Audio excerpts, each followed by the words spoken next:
The Bible frequently gives us information about things that are comforting to us and things that warn us. The last three parables that Jesus gave us are found in Matthew chapter 25. These parables are very familiar to us, and there's something that each of them has in concert with the others. The first thing is that there's a great deal of comfort in these parables. And the other thing is that each of the parables ends with something that is a stern warning.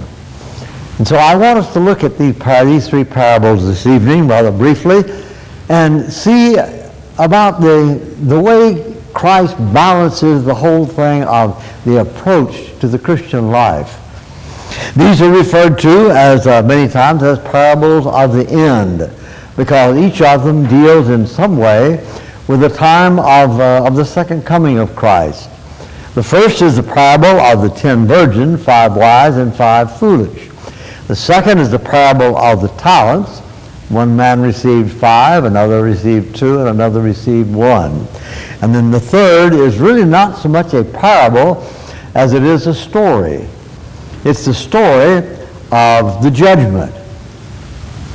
Each of these parables has, as I mentioned a moment ago, begins with something that's very positive, but each ends with a stern warning. I'm not going to read this entire chapter. I'm just going to tell the stories, if you don't mind, and we'll see how these parables develop. Jesus said that the time is coming when the kingdom of heaven will be like 10 virgins. 5 of these young ladies were wise, and 5 were foolish. They were invited to a wedding feast. And following the wedding feast was to be the wedding itself.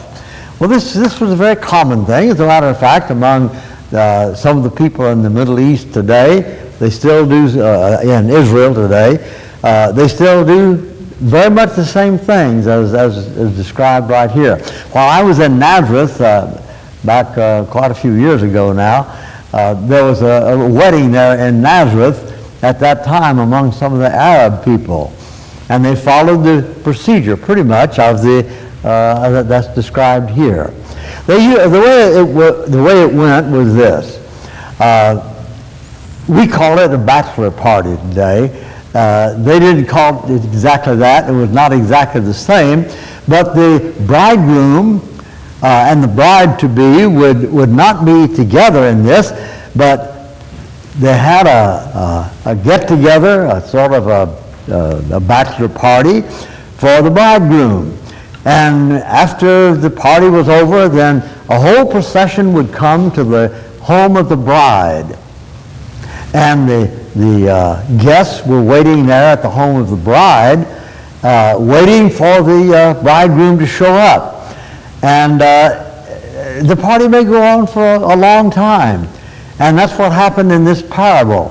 The bridegroom tarried, waited for a while. Well, there were these young ladies were there, and 5 of them brought oil, extra oil for their lamps. And then 5 of them just carried the oil that they had in their lamps. When I was in Israel at this same time, we went into an antiquities store, an antiquities dealer, and bought authentic, and we found out later, there's a long story to this, I'm not going to tell, but we bought authentic oil lamps that actually came out of the 1st century.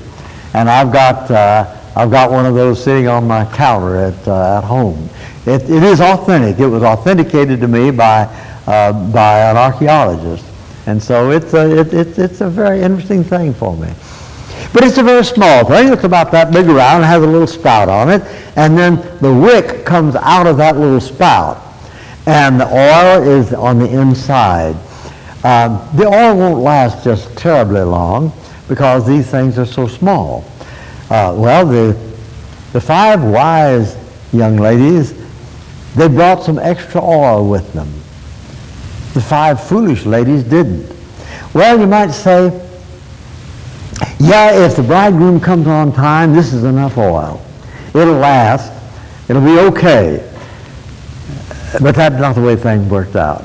The way things worked out was that the bridegroom tarried. And he didn't come when they expected him to come. It was a long time later, on into the night. And so the guests went to sleep. And then a shout came, well, the bridegroom is coming. And everybody gets up, and they start lighting their lamps again and all. Oh, lo and behold, here is a group of 5 of these ladies. They did not have enough oil.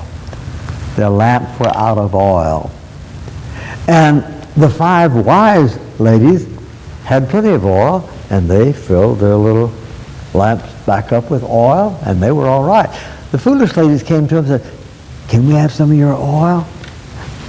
Our lamps are going out.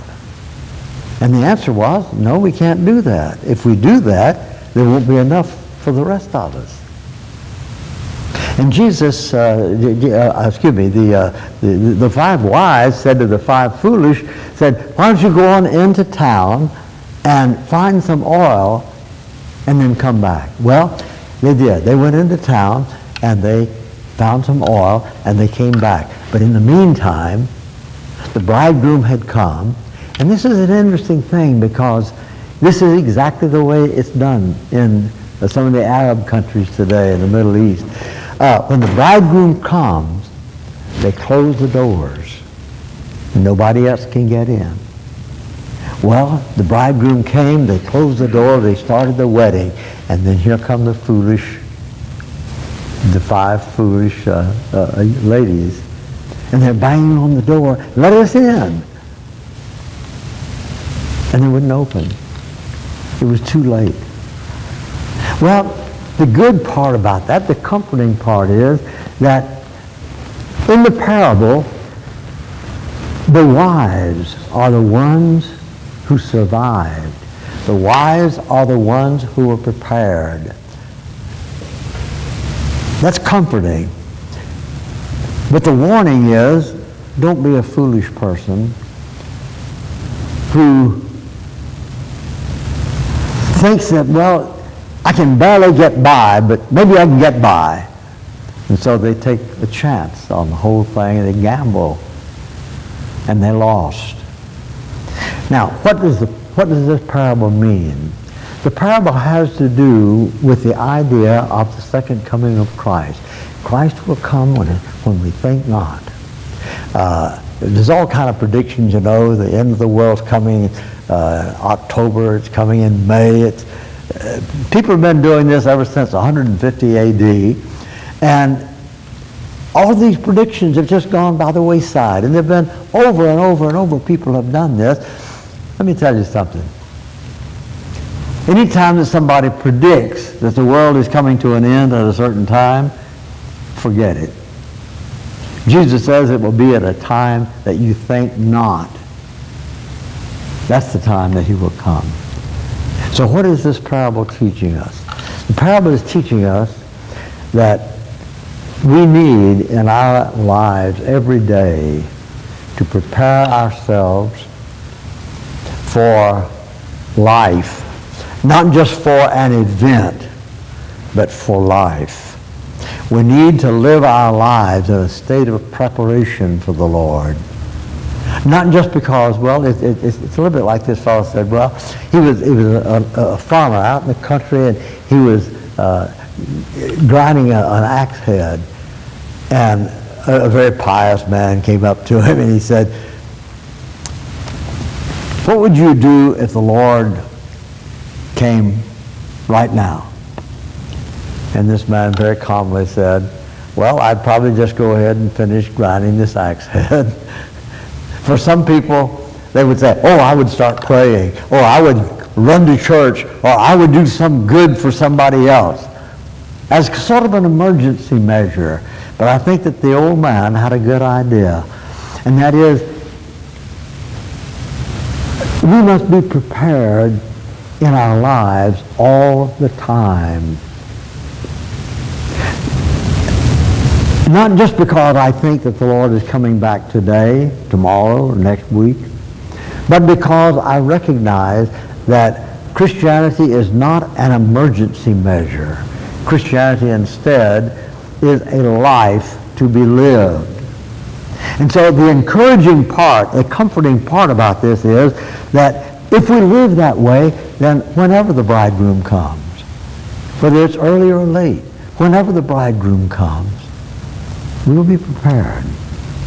And the sad part about it is that if we feel like preparing at the last moment, then we're going to be lost. We're going to miss it.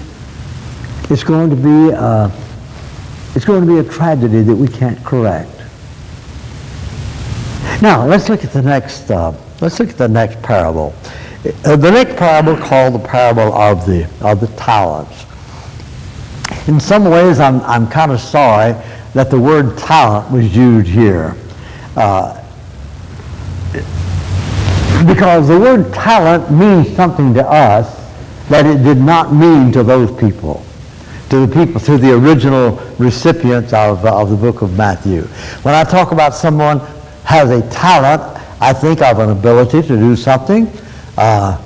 If somebody is very talented in music, very talented in writing, he's very talented as a sportsman, or whatever it might be. And that's the way we use this word talent. They did not use the word that way. To them, it was a piece of money. It was a talent of gold was very, very, very, very expensive, very, very valuable. And so as we look at this second parable here, let's think not in terms of abilities, but in terms of money. Now, there's Scott sitting right there, and I may say to Scott, Scott, I'm going to be gone for a while. I've got $1,000, Scott, that I want you to take care of this $1,000 while I'm gone. It's remember, Scott, it's my $1,000. I want to see what you can do with it, Scott. I want to see whether or not you can make that $1,000 grow. So I take off on my trip, and I come back, and well, a nice guy, but Scott's not very dependable. Scott instead, Scott went out and spent part of the $1,000 having dinner out in some very, very fancy places where he spent hundreds of dollars. And then Scott needed a new suit of clothes, and so he went down and he didn't just buy one at the Hollywood outlet. He went down instead and got the best tailor in town to fix him up. And then Scott said, oh, you know, I better watch out here because Jack don't come back in a while. So what Scott did, when I came back, Scott said, I said, well, you know, Scott, how did it go with the investing? And Scott said, well, we've only got $500 left. Now, that's not quite the way the parable goes, but that's the idea. The idea is that there was one man who received 5 talents. That is 5 very valuable pieces of silver or gold. It would be in the many thousands of dollars. And so he gave one 5, and another he gave 2, and another he gave 1. There's an important statement here. He says he gave these talents to each one according to his ability. The talent wasn't his ability, the talent was his responsibility. The talent was his responsibility given according to his ability. Now, let's take a look at that for just a moment. Well, the first thing is that Jesus is teaching us that he doesn't expect the same thing out of every person. Here's one person who is a very fine teacher. Here's another person who can't teach at all. Well, God doesn't have regard for the one and no regard for the other, because the fellow who can't teach, he's an expert at doing some other things. He's a very good song leader. He is a this or he is a that, but everybody has his own gifts. Everybody has his own little set of things that he does best. And so, in the parable, it says, he gave the money to these men according to their abilities. So God gives us talents. That is, God gives us responsibilities. But he always puts these responsibilities in the context of what is your ability? How can you handle it? Well, everybody doesn't have the same capacity for a variety of things. Some people are geniuses, and some people are very average. According to your ability. So one man received 5 of these pieces of money. Let's just say he received $500,000. Another man received 2. Let's call that $200,000. And another man received 1. Let's call that $100,000. So the man who received the $500,000, he realized, this is not my money. He gave me this money in order to invest for his benefit. So, the man who received the $500,000, he went and traded and so forth and worked with it. And the man who received the $200,000, he did the same thing. Now, he didn't have as much, but he did the best that he could with what he had. And then the man who had the $100,000, he said, oh, you know, my Lord, my boss, he's a hard man. He's a hard man. He sowed where he did not, he reaped where he did not sow. And he gathered where he did not scatter.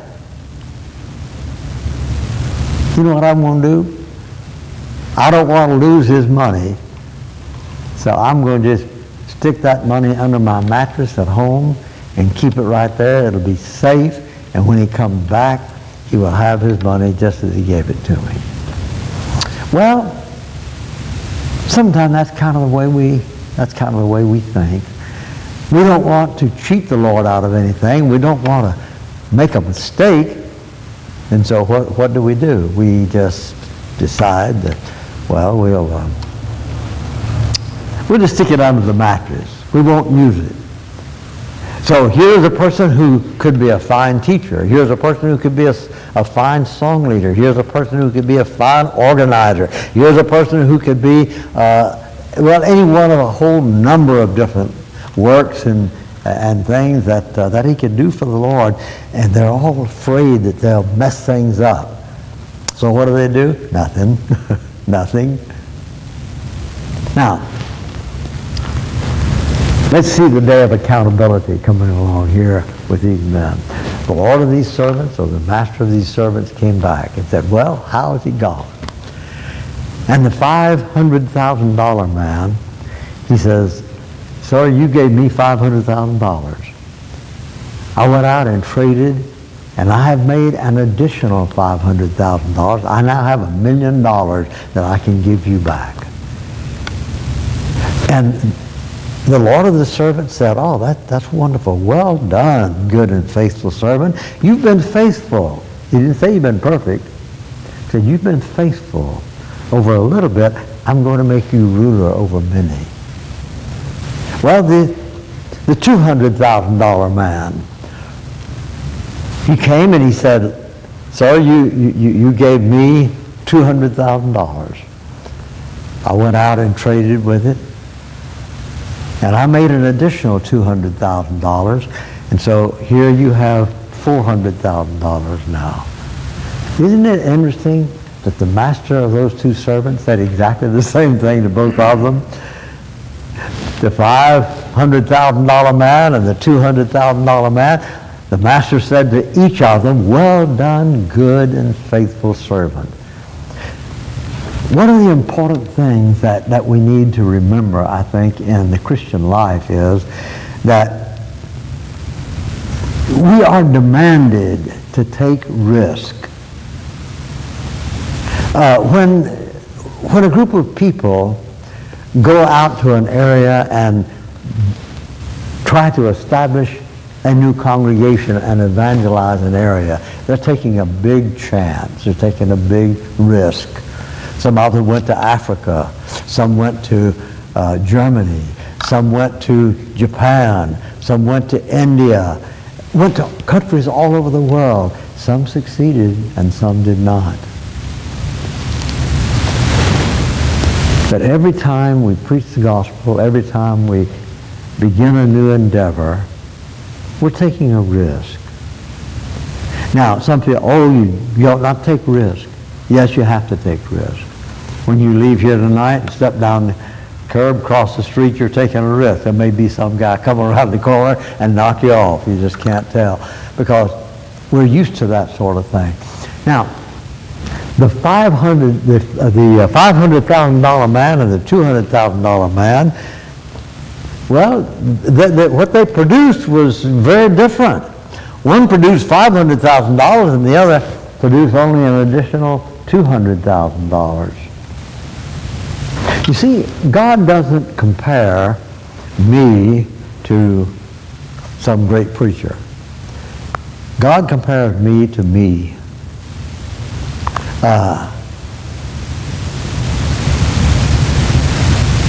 One of the things that we need to remember not to do is to say to ourselves, I can never do what so-and-so did, and so I'm not going to do anything. I can't do what that person did because I'm just not going to do anything.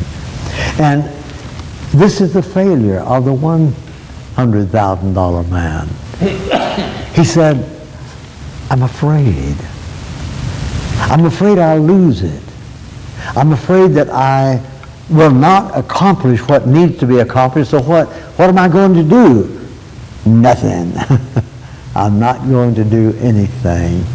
That way I'll protect what little bit I have. He's not going to lose anything on me, but he's not going to gain anything on me either.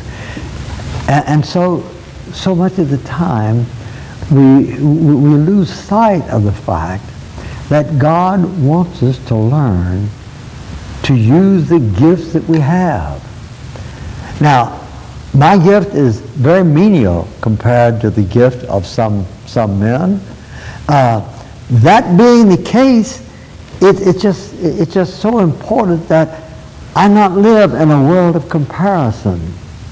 I have a very good friend who used to preach for the college church in Abilene, Texas, and he and I, by the way, went to Nazareth together 3 times, and along with some other people. But he was an eloquent man. He's a little bit older than I am, but he was just such an eloquent man, and he was in demand all over the place for speaking engagements of one sort or another. And he had the respect of literally hundreds and hundreds, thousands of people. Now, I can compare what I do with what he did. And I can become smaller and smaller and smaller and smaller. And say, I can never do what George Bailey did. I can never do what so-and-so did. I can never do what I must be an no-goodnik. I must be worthless. But that isn't the way God treats us. One of the things about this parable is that, number one, God expects me to do what Jack Burch can do. He expects each of us to do what we can do. He doesn't expect one person to do the same thing that another person does necessarily, because we have differing gifts. Having differing gifts, we have differing responsibilities. And so the parable of the talents is a great teacher for us, where we see the comfort and the positive side of using what God gave you, using it for God's glory, and the terrible side of the man who stuck it under his mattress at home. Literally, it says he dug a hole in the ground, and he, that's where he left it. So the great things that come out of this parable are that you and I are be judged on the basis not of what somebody else did or comparing us to somebody else. You and I are going to be judged on the basis of what we did compared to what we could do, not what we did compared to someone else. So that's the parable of the talents. The third parable in this whole thing of the warnings and the comfort, the third parable is really not a parable, it's a story of judgment. And Jesus draws a picture for us here. He says that when the Son of Man comes in his glory and his angels with him, he's going to sit on the throne of his glory. And there will be gathered before him all of the nations of the world. I don't know how this is going to work, and none of the rest of us do. But I remember when I was a kid, I thought of everybody standing in a line. A big, long line, you know. And each person comes up to the judge. Each person comes up to the king. And he decides on that basis. Well, in a sense, that's kind of what he pictures here. It's a symbolic idea. It's a symbolic picture. But here's the way it's working. There were some people that came and he would say, go on my right side. And some other people, he said, no, go on my left side. And then it was like they say a shepherd separating sheep from goats. And so he turned to the people on the right and he said something wonderful to them. He said, come, you blessed of my Father, inherit the kingdom prepared for you from the foundation of the world. Why? Well, I was hungry, and you gave me something to eat. I was thirsty, and you gave me to drink. I was a stranger, and you took me in. I was sick and in prison, and you came to me. I was naked, and you clothed me. And, you know, they're scratching their head, kind of, Lord, I don't remember ever seeing you like that and help you out. And so Jesus said, well, you know, there were a lot of little people, a lot of insignificant people. There's a lot of people that you did help, and you don't realize something, but inasmuch as you did it to the very least of these, that was like doing it to me. And so that's the reason Jesus could say, I was sick. I was in need. I was hungry. I was in prison. Because in the work that we do, in the things that we do for other people, Jesus is saying, that's just like doing it for me. So that turns out to be very important. But wait a minute, we've got some people over here on the left, haven't we? He turned to them and he said, depart from me. Why? Well, I was hungry and you didn't feed me. I was thirsty, you gave me nothing to drink. I was a stranger, you didn't take me in. I was naked, you didn't clothe me. I was in prison, you didn't come to me. And they said, wait a minute. When did we ever see you in any of these situations and didn't minister to you? And then Jesus said, well, you see, when you refused to help even the least of these, you're refusing to help me. Because Christ identifies with the people of the world. So the way we treat other people is in fact the way we're treating the Lord. Because every person belongs to him. He loves every one of them. You know, I have 4 children and 12 grandchildren, by the way. But I have these 4 children. And you know, if you do good things for any one of my children or any one of my grandchildren, I appreciate that so much. If you abused one of my children or one of my grandchildren, it would make me very, very angry. Why? Because I love those kids. I love every one of them. So you see, the way we treat other people, Christ looks at that as the way we treat him. Well, yeah, but isn't, that's when there are people who are in need or something like that, isn't that kind of for the elders of a congregation to get together and provide for these people? You and I, every one of us, have that personal responsibility. Does that mean that we, every time somebody knocks on the door and says, I need $50, that we pull out $50 and give to them? No, it doesn't mean that at all. It means instead that we are willing to help when help is needed. He doesn't say we're willing to hand out things to people and encourage them to continue in that kind of lifestyle of dependency, but instead,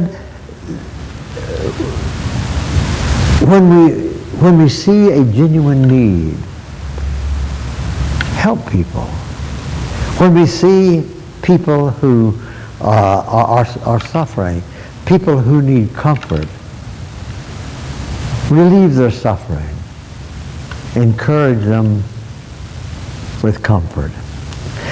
And so the good part of that is that in the very opening of the thing, he says to those people on the right, come and inherit the kingdom that was prepared for you from the foundation of the world. That's a wonderful promise. And to those on the left who failed to care for people, he said, depart from me. That's a terrible thing, isn't it? You see comfort and warning in each of these parables, and it's well balanced. And the idea of all three of the parables is, be sure that your life is being lived in a way that it will glorify God, that it will help people, that it will be productive for the kingdom of God. Let's bow for a word of prayer, please. Father, it's difficult for us sometimes to do the things that we know we ought to do. We get sidetracked on so many things, Father. Bless us and help us that we may keep ourselves focused on what you want us to do and being the kind of people you want us to be. Watch over us, Lord. Keep us close to you. Keep us close to each other, that we may serve you better. Through Christ we pray. Amen. We're going to sing an invitation song now. Shall we stand together while we sing?